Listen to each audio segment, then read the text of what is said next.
एक छोटे से गांव में राम और श्याम नाम के दो दोस्त रहते थे। दोनों बचपन से ही एक दूसरे के अच्छे मित्र थे।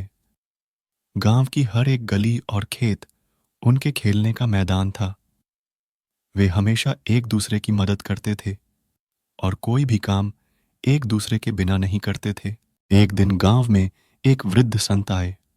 उन्होंने गांव वालों को संबोधित करते हुए कहा, मैं यहाँ कुछ समय के लिए आया हूँ और आप सभी को कुछ महत्वपूर्ण बातें सिखाना चाहता हूँ। राम और श्याम ने भी संत से मिलने का निर्णय लिया और उनसे ज्ञान प्राप्त करने के लिए उनके पास गए। संत ने उन दोनों को देखा और कहा, तुम दोनों बहुत अच्छे दोस्त हो, लेकिन क्या तुम जानते हो कि सच्ची मित्रता का असली अर्थ क्या है? श्याम ने मुस्कुराते हुए कहा, हम एक दूसरे के बिना नहीं रह सकते। हम हमेशा साथ रहते हैं और एक दूसरे की मदद करते हैं।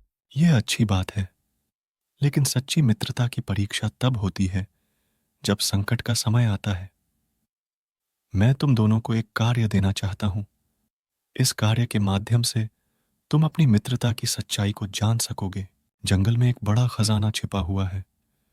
जो भी उस खजाने को ढूंढ कर लाएगा वह उसे अपना सकता है, लेकिन रास्ता कठिन और जोखिम भरा है। राम और श्याम ने उत्साहपूर्वक संत की बात मानी और जंगल की ओर चल पड़े। रास्ते में कई कठिनाइयां आईं। कई बार जंगली जानवरों का सामना किया, लेकिन उन्होंने एक दूसरे का साथ कभी नहीं छोड़ा। एक दिन जंगल के बीचों बीच उन्हें एक विशाल खड्ड मिला। राम ने खड्ड को पार करने की कोशिश की, लेकिन उसका पांव फिसल गया और वह खड्ड में गिरने लगा। श्याम ने तुरंत अपनी जान जोखिम में डालकर राम को खड्ड से बाहर निकाला। राम ने श्याम का धन्यवाद किया और कहा, तुमने मेरी जान बचाई, तुम सच्चे मित्र हो। श्याम ने मुस्कुराते हुए कहा, हम एक दूसरे के बिना नहीं रह सकते। हम हमेशा साथ रहते हैं और एक दूसरे की मदद करते हैं। आखिरकार उन्होंने खजाना ढूंढ निकाला और संत के पास लौट आए। संत ने उनकी मित्रता की परीक्षा देखकर कहा, तुम दोनों ने सच्ची मित्रता का प्रमाण दिया है। यह खजाना अब तुम्हारा है, लेकिन याद रखना, सच्ची मित्रता किसी भी खजाने से बढ़कर है।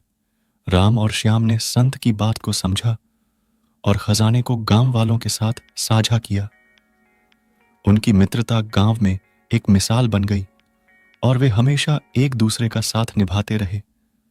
उनके इस किस्से ने सभी को सिखाया कि सच्ची मित्रता किसी भी कठिनाई में भी अडिग रहती है।